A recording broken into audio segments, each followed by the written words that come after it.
Hi, this is Kirk, and today we're going to talk about my garden. It's the end of June right now, and you can see that I have plants all over the place here that are growing very well. We got peppers, we got tomatoes, we got peas, and you can also see a lot of weeds.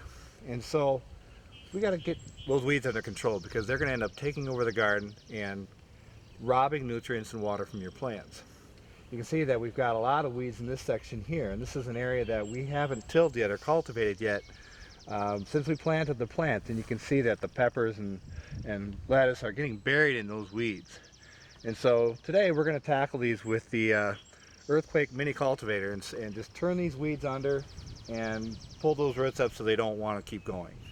Over here you can see that we have cultivated this area about a week and a half ago, and we got some weeds that are starting to come up again, and we're going to take those down too with the cultivator and get them turned under. With the most powerful engine on the market today for a mini cultivator, the Earthquake MC43 Mini Cultivator has more than enough power and speed to dig in some really tough soil conditions. But sometimes you don't want all that power and speed, especially when you're cultivating near delicate plants. So what's nice is you can actually control your speed with variable speed control. So you can slow down the till and the dig so you're not accidentally digging up your plants or covering them with dirt. As you can see here, you can get really close, like we've done here recently, and keep your plants intact. My garden used to be the side of an old barnyard, and as you can see, there are a lot of rocks in here that used to be in that barnyard. And when you're cultivating with an ordinary cultivator and it hits a rock, it just wants to jump out of the ground and run into your plants and cause damage to your plants.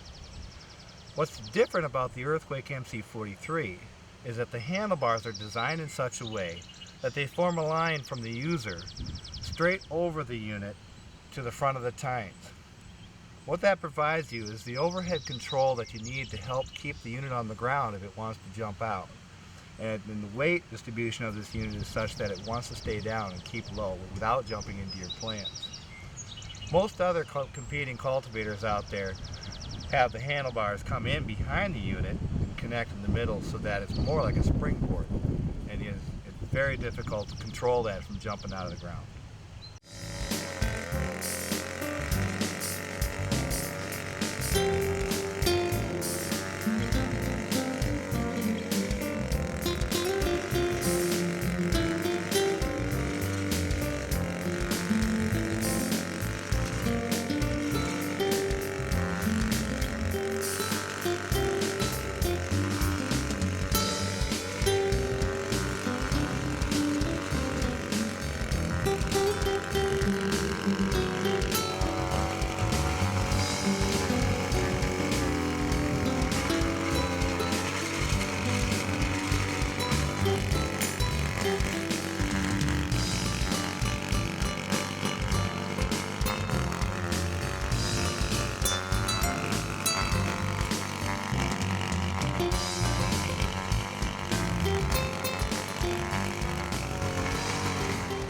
Now over here in the corn, we had the high side of the garden, which is starting to dry out after all the rain we've been having the last week.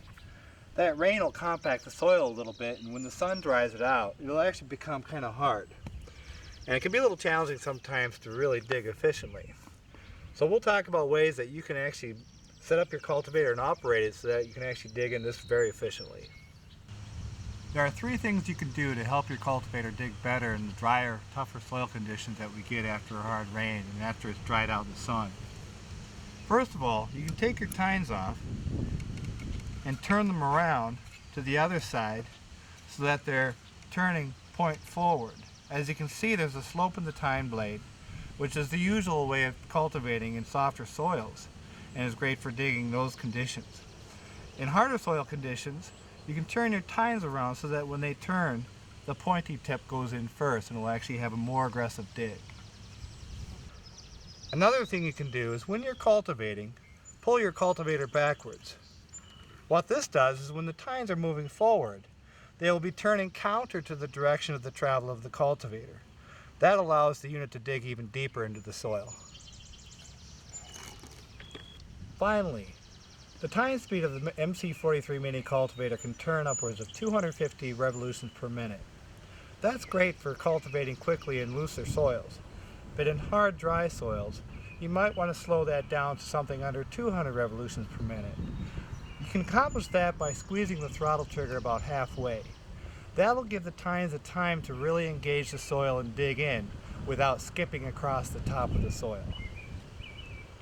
In the rare event that you might get a rock stuck in your tines and the cultivator stops turning, don't worry about it. It's nothing to be concerned about. The gear-driven transmission is a very durable transmission, and the tines are made out of spring steel, which are designed to flex and without causing any damage. When we get this rock out, the tines will flex right back and be ready to go again. There are two ways you can get this rock out of here. The first thing you want to try is pulling off the tines and seeing if you can release the rock by removing the tines. If the tines are still stuck and you can't pull them off, then get a hammer and simply gently tap in the direction that the rock will want to go. Just remove the rock, put your tines back on, and you're ready to go again. One final thing.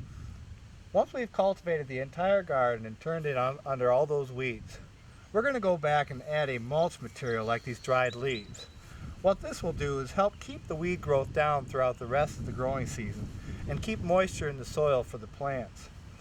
In the fall, when we're done harvesting, we're going to come back with an earthquake front tine or rear tine tiller and turn all this mulch in where it can compost and provide good soil structure and nutrients for the plants that we're going to plant in the springtime. To learn about other helpful hints and tips, and to learn about Earthquake's full line of outdoor power equipment, come visit us at getearthquake.com.